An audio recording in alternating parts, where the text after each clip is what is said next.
What's going on, guys? It's Jack. We're back again from the Mini Whips YouTube channel. We've been getting a ton of questions on our shop and what our space here at the Mini Whips compound looks like and which Emoto in our shop is our favorite. So today I'm gonna take you for a tour around our little spot here and then rank each one of our bikes on a completeness scale and which one we think is our favorite overall. So let's get into it. So right when you open up the door, you're gonna notice these vicious guard cats that constantly keep the bikes protected and are always watching over your every move the second you walk into the shop. So you gotta make sure you're on your 10 toes because these guys are vicious and they'll rip your face off.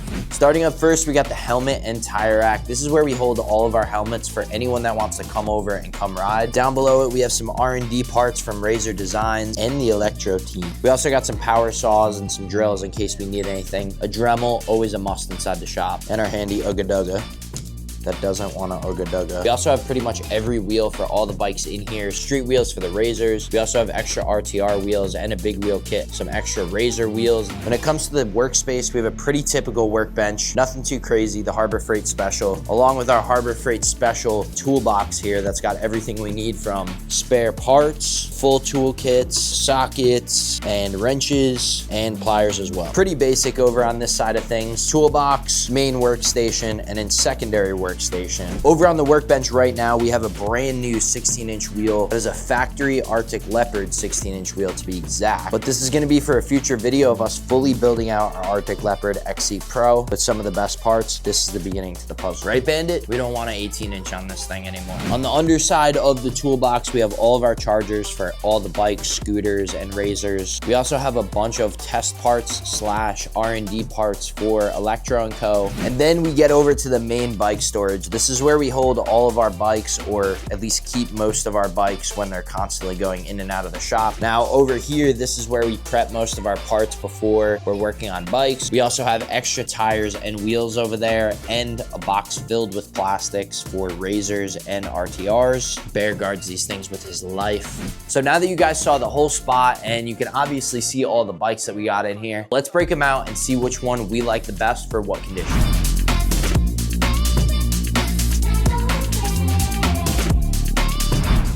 Starting up with vehicle number 1, this is our L2 Awesome Max. This is a dual motor e-scooter that goes over 30 miles per hour. Now, when it comes to completeness of this ride, this thing is fully built, ready to go, and you buy it like that. This one that we have behind me has been tried, true, tested, beaten, and it is still good to go. So when it comes down to completeness, this thing is hop on, ready to ride. Now this, again, is another e-scooter. Now overall, this is a completely different e-scooter. It's a little bit less rugged, but it's still just as good. Our overall impressions on this thing is it does have really good suspension. It's a little bit slower than the Awesome, which if you're a speed demon like me, is not really the best. When it comes down to completeness of this vehicle, this thing is plug and play, ready to go. We can hop on it whenever we want and we're guaranteed for a good time. Now when it comes down to it, both of these scooters are really good. In my opinion, I like the Awesome a little bit more. It's got the dual motor functionality. The suspension's a little bit more robust, and it looks like it has an overall better form factor. Not to say that this Navy ST3 Pro isn't a great scooter, it's just not as fast. We've put way more abuse on our Awesome scooter than this thing, and it's still holding up like a champ. So I gotta be an Awesome L2 dual motor max kind of guy.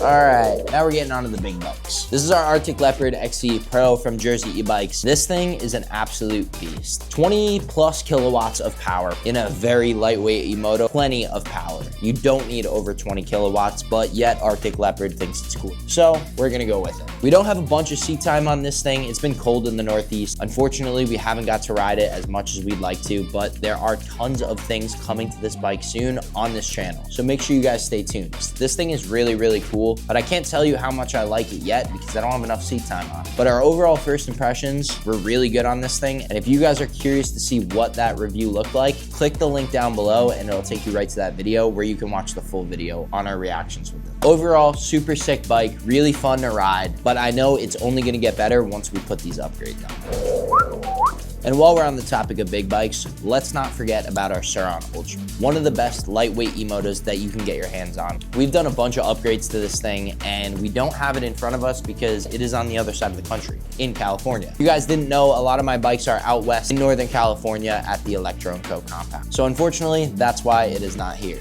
But overall impressions, that is one of the best bikes you could ever ride. I absolutely love, and all the team at Electro&Co absolutely loves the Ultra B. They're fun, they're light, they have plenty of power, good suspension, and they're overall super reliable. So that leaves the question, which one do I like the most? The Arctic Leopard XC Pro S or the Sur-Ron Ultra B? I'm gonna have to say the Sur-Ron Ultra B. And my main reason for that is because I simply don't have enough seat time on the Arctic Leopard to tell you what I don't like and what I do like on. We put a lot of mods on our Ultra B, we got a lot of seat time, and we've done a sure heck of a lot of abusing, and it is held up, tried and true, and it's amazing. I'm sure once I get some more seat time on the Arctic Leopard, I'll be able to say the same, but for right now, I'm gonna have to say the Sur-Ron Ultra B, simply because of how much I've ridden it and how great it's been. Whoa. All right, now we're on to our razors. Starting up first with the Razor Pro Spec. This Razor Pro Spec is fully upfitted with an Electro&Co 14,000 watt kit, and it is wild. Full suspension in the front and the rear. We have a 12 and 14-inch wheel set on it, a set of BBR high bars, and then the Razor Extreme brakes. On top of that, the battery that's running is a 76 volt, so it's got a lot of juice, a lot of top end, a lot of low end. It's just a fast bike. Super good bike, super great at handling. The suspension holds up pretty good for a Razor, and the power is maxed out. All the guys that love Razors know that they're power maxing to the absolute limit, and this is a bike that definitely does it and throws max kilowatts. Super peppy. It's got an overall 8 out of 10 in general for everything when it comes down to speed, suspension, and durability. In terms of completeness with this bike, she's kind of there, but she's kind of not. Our overall impressions on this thing is it's a super durable, super fast, and super good Razor. Click the link in our bio and you guys can check out that full video and see how much abuse we put this bike through.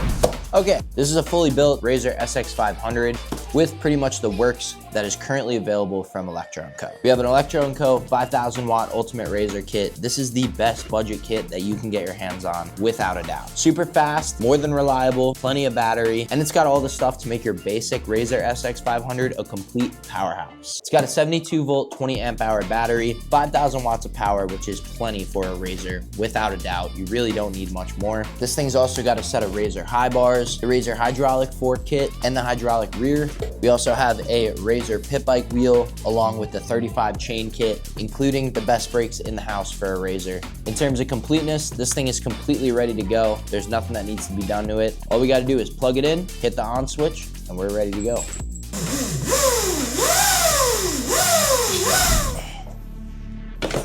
All right, so this is the last Razor in the Razor fleet. This is another Razor SX500, but it's pretty much bare bones. We have a set of V2 forks on here. These forks can be paired with a Pro Spec or with a big wheel kit for your Razor. We have a DNM rear shock in the back. We have a Noisy Cricket controller as well, and an EC4P V2. Now we're constantly doing things to this bike specifically, so it's almost always apart, and when it's together, it's only together for a few days. But this bike is an absolute powerhouse when it's built. We got a lot of good bits on this bike. We have a Guts seat cover, we have a set of ODI high bars, and we even have some titanium accent bolts here from Razor Designs. So if you guys want to get your hands on the coolest titanium for your Razor, hit up Razor Designs because they got it for you. Overall, on completeness with this bike, we are not nearly complete. So now that leaves the question open. Which Razor is my favorite out of the three of them? Personally, when it comes down to Razors, I love the Pro Spec. I think it's a great platform. I think they hit the nail on the head with that bike, and it's got everything that you need to actually turn your DIY project into a real good pit bike. That bike is the best when it comes to handling. It is the best when it comes to reliability, and it's the best for pretty much the everyday rider. So when it comes down to Razors, I gotta choose the Razor Pro Spec without a doubt. And props to Razor for making a great bike. Now we're getting into the good stuff. This is an ETM RTR Lite behind me. This is one of the best pit bikes that you can get your hands on without a doubt, if not the best. I personally think it's the best, but I'm biased. 5 kilowatts of power, 20 amp hour, 72 volt battery, hydraulic suspension, hydraulic brakes. This thing has got it all. If you're an entry level or beginner rider, this is definitely the first electric pit bike that I would recommend getting without a doubt. You can still upgrade it to make it super fast with kits like the 6-7 kit, or you could upgrade your battery simply alone, and you can get an extra kilowatt of power out of just that upgrade. We actually put a 72 volt battery in this thing and tested it versus the stock battery, and you guys would be really surprised with the results. So click that video link and make sure you check out that video to see how that battery did. In terms of completeness, this thing is about 99% of the way complete, with only us missing a tailpiece and a front fork guard, which we just haven't put it on yet. Overall impressions on this bike, it's great in the trails, it's great in the street, it's a wheelie mobber, suspension is super plush, and it's super fun to get around town with this bike. 9.75 out of 10. The only thing it needs is more power, but we get that with the full ETM RTR. And more power we have. This is a full 72 volt Electro&Co ETM RTR. This one specifically actually has the 6+7 13 kilowatt little bit controller and motor. This is a standard ETM RTR. We have standard forks in the front. We have a standard shock in the rear. Everything is pretty much basic, including the graphics. You can get these graphics on Electro&Co.com with discount code JMR5. You guys can save on pretty much everything, including bikes, parts, graphics, bolts, literally anything. This thing is an absolute animal. We have tons of little goodies on this thing, like a light kit. We have the 6+7 kit, of course, a high-speed motor. This bike specifically isn't too racy. Kind of like to keep this one clean for any Electro&Co shots that we need. In terms of completeness with this bike, she is ready to go. There's not a single thing that we need to do to it. It is turnkey, ready to go. Overall impressions on the 72 volt ETM RTR, these things are next level. I mean, you guys see the videos that we have on this channel. We beat the hell out of these ETM RTRs, and we haven't had a problem since. Yeah, you might have to tighten your chain, but that's not a big deal. Especially since the ETM RTR Sports and Alphas just came out. We have a new 420 chain standard on these bikes. The ETM RTR Sport, it is now called. 72 volt model ETM RTR is an absolute legend, and it is fully race ready if you're in the mood to do that. Racing is definitely a thing on this bike, and it is an animal on the track. And speaking of racing, this right behind me is our full ETM RTR race build. This thing pretty much has everything that you could possibly do to an ETM RTR done to it already. Starting with the powertrain, we have a little bit 13 kilowatt kit in this thing, pushed by a mod 35 amp hour battery that has this thing going nuts. We also have stiffer front springs in the front and a DNM race shock in the rear. We're also running a high torque motor in this thing as well. And for tires on this thing, I get a lot of questions about these tires. These are the Midas Pit Crosses, the MX High to be specific. They're super chunky, they're super fat. People actually think that we're running a rear tire on the front with these things, but I promise you, that's just how thick they are. And then on top of that, we also stuck with the Guts gripper seat, the best gripper seat in the house. Other than that, this bike is insane. Full on race build. This is the bike that you guys mainly see me racing. This is our most reliable build. We are constantly testing, tuning, throwing new parts on, and trying things. And when we're talking about new parts, we're also running the Electro&Co CNC foot peg bracket. This thing is a incredible piece to add to your bike. This one, to be specific, has a personal place in my heart, and it's an overall beast. In terms of togetherness or rideability, this thing is 100% ready to go. There's absolutely nothing that we need to do to get this thing on the track. All we got to do is put a battery in it. She's ready to go. And now for the question that you guys have all been waiting for. Which bike is my favorite? So I guess you really got to break it down by category. When it comes down to razors, you guys heard it here. I love the Pro Spec. That thing is an absolute amazing bike. There's going to be tons of parts out for it in the near future, so stay tuned with that. And you can also use discount code JMR5 to save on any of those parts. I think that bike is the best razor. If you're into DIY things or you kind of want to build it yourself and stick with a razor platform, the Pro Spec is definitely your best bet. Now, when we're talking about the bigger bikes, obviously I'm going to have to go with the Surround Edge. You guys see tons of videos on my channel channel already about that thing, and it is a beast of a bike. When you're talking about the Arctic Leopard and the Sur-On, I just think it's an overall better build quality bike, more parts available for the aftermarket, and it's just a great feeling and looking bike. There's nothing wrong with it. We don't have any issues with it, and like I said, the aftermarket support with that bike is awesome. Now, when it comes to ETM RTRs, this bike always keeps a place in my heart. Now, when it comes down to if I were to eliminate all my bikes and I could only choose one, which one would I choose? Honestly, I would have to say the ETM RTR. I love these bikes, man. They're awesome. You can get them in and out of your car easy if you don't have a truck. The parts and the support from the company Electro&Co is incredible. They're constantly making new parts for the moto community or things that you guys just want to see in general. This would have to be the only bike that I would keep if I had to get rid of them all.